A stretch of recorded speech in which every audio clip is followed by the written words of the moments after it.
Welcome. So for this discussion board, and for kind of our first exploration into the actual proving aspect, we're going to start in number theory.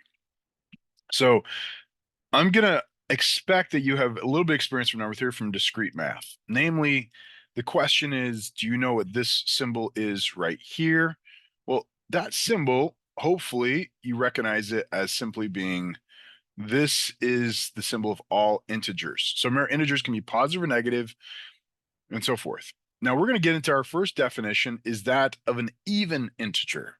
So it's even if it can be written as it's 2 times some integer. So this is kind of important. This is the official definition of even. I know you may have learned in like first grade or something, even means you count by twos and so forth. That's actually because it's based on this. This is the definition that we will use, and you are expected to know this definition and use it. So even is if you can write it as 2 times an integer. So you can think about that for a minute. That is true for every single even integer. On the other hand, odd is something that's written as 2 times an integer plus one more. And yes, that's a plus one is the expectation is how we write it. So this is the definition that we are going to use.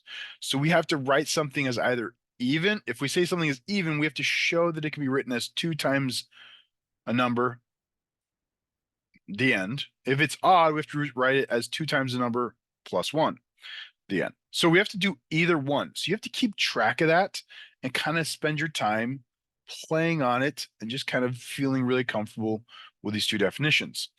Now you're going to use those definitions to prove a couple theorems for the discussion board.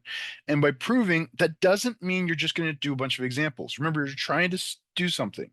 So to get yourself started, for instance, I would actually start with, you need to write the theorem. This is theorem 2.3, which is the sum of two consecutive integers is odd.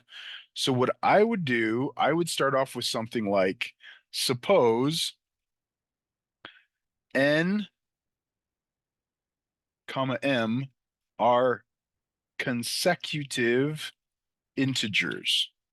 What I'm doing here, just to get you started, is I'm actually stating that I'm going to start with two integers that are n and m, which are consecutive.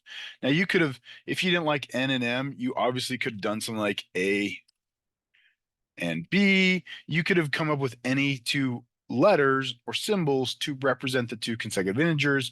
We then leverage those. This has to be done in abstract nature, not just specific one. All right, so that's your first part of this, is you're going to actually do that. In addition to that, you're also going to go on and prove theorem 2.4, which is that if n is an even integer, then n squared is an even integer, and 2.5 is a problem. So this one's actually a little harder because the first two you knew that you had to prove them. They're theorems. This one, you need to determine if this thing is true or false. And what I mean by true, it's always true. For any even integer and every odd integer, their sum is odd. Is that true or false? If it's true, you need to prove it. If it's false, you just have to find one example, and you get very specific, like here is an example of an even integer, an odd integer whose sum is not odd.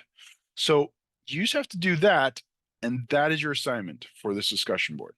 Good luck. Let me know what questions you got.